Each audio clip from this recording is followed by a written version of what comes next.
menjelaskan mengenai pengertian dan definisi akuntansi syariah. Akuntansi syariah adalah bidang akuntansi yang menekankan pada dua hal, yaitu akuntabilitas dan pelaporan. Akuntabilitas tercermin dari tauhid, yaitu dengan menjalankan segala aktivitas ekonomi sesuai dengan ketentuan Islam. Sedangkan pelaporan ialah bentuk pertanggungjawaban kepada Allah dan manusia.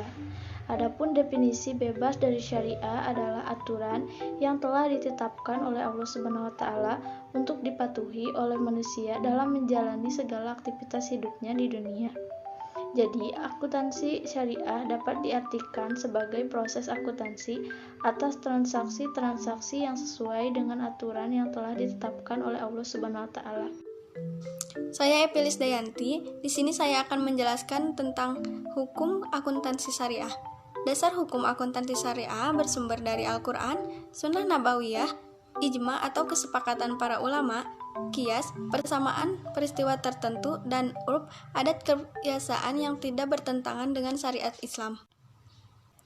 Firman Allah dalam surat An-Nisa ayat 29 yang artinya, "Hai orang-orang yang beriman, janganlah kamu saling melayani sesamamu dengan jalan yang batil, kecuali dengan jalan perniagaan yang berlaku suka sama suka di antara kamu. Dan janganlah kamu membunuh dirimu, sesungguhnya Allah Maha Penyayang kepadamu." Ayat ini menjelaskan larangan mengambil harta orang lain dengan cara yang batil. Etika dalam akuntansi syariah melarang seorang akuntan mengambil atau mengakui suatu pihak lain tanpa adanya transaksi yang sah, seperti jual beli. Dalam surat An-Nahl ayat 90 dijelaskan bahwa Allah memerintahkan untuk memiliki sifat inspirasi dan adil, karena sifat adil merupakan sifat yang sangat penting bagi seorang akuntan untuk menjalankan tugasnya.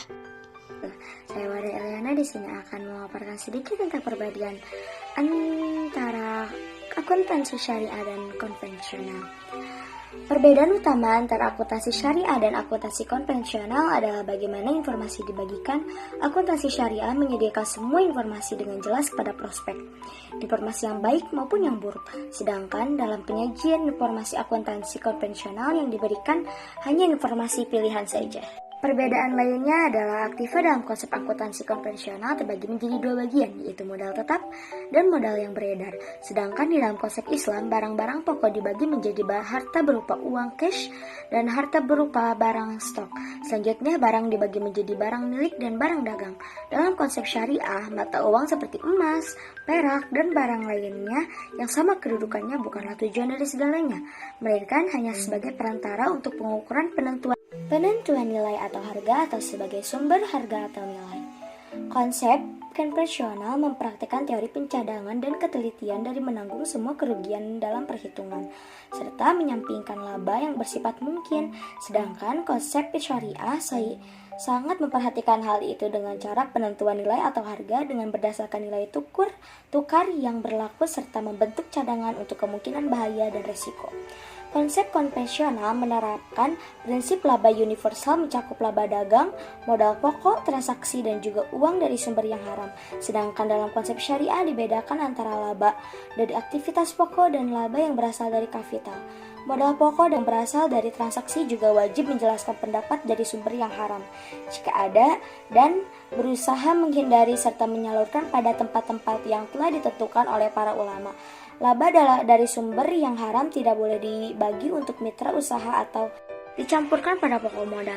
Konsep konvensional menerapkan prinsip bahwa laba itu ada ketika kita jual beli saja. Sedangkan konsep syariah memakai kaidah bahwa laba itu akan ada ketika adanya perkembangan dan pertambahan pada nilai barang baik yang telah terjual maupun belum. Akan tetapi jual beli adalah suatu keharusan untuk menyatakan laba, dan laba tidak boleh dibagi sebelum nyata laba itu diperoleh. Ilmu akuntansi memang sangat luas dan banyak macamnya seperti akuntansi pemerintah, akuntansi manajemen, dan lain-lain. Untuk belajar akuntansi memang dibutuhkan kesungguhan untuk mempelajarinya. Terima kasih. Nama saya Nia Aulia. Saya akan menjelaskan tentang studi kasus akuntansi syariah uang muka murabahah. Contoh kasusnya, pada tanggal 3 Agustus 2015, Bank Berkah Syariah atau disingkat dengan BBS menerima pembayaran uang muka sebesar 20 juta dari Tuan Ahmad sebagai tanda keseriusannya untuk memesan barang kepada BBS ini berupa mobil Avanza. Nah, atas transaksi tersebut, BBS melakukan pencatatan sebagai berikut seperti yang ada di tabel ini. Tanggal 3 Agustus 2015 keterangannya, yang pertama kas atau rekening Tuan Ahmad di debit 20 juta. Yang kedua hutang uang muka murabahah di kredit 20 juta. Tanggal 10 Agustus 2015, BBS ini menyerahkan barang pesanan kepada Tuan Ahmad. Nah, maka uang muka diakui sebagai pembayaran bagian dari pokok piutang murabahah. Nah, jadi atas kesepakatan transaksi murabahah tersebut, maka jurnal uang mukanya sebagai berikut seperti tabel ini. Tanggal 10 Agustus 2015, keterangan yang pertama hutang uang muka murabahah di debit 20 juta, dan yang kedua piutang murabahahnya disimpan di kredit itu 20 juta rupiah. Jika tanggal 10 Agustus 2015 tersebut, Tuan Ahmad membatalkan pembelian mobil Avanza kepada BBS dan atas pemesanan Bank Syariah tersebut mengeluarkan sebesar 5 juta, maka uang muka akan dikembalikan kepada nasabah atau kepada Tuan Ahmad tersebut setelah diperhitungkan dengan biaya-biaya real yang dikeluarkan oleh bank. Jadi, jurnal transaksinya seperti yang ada di tabel bawah ini.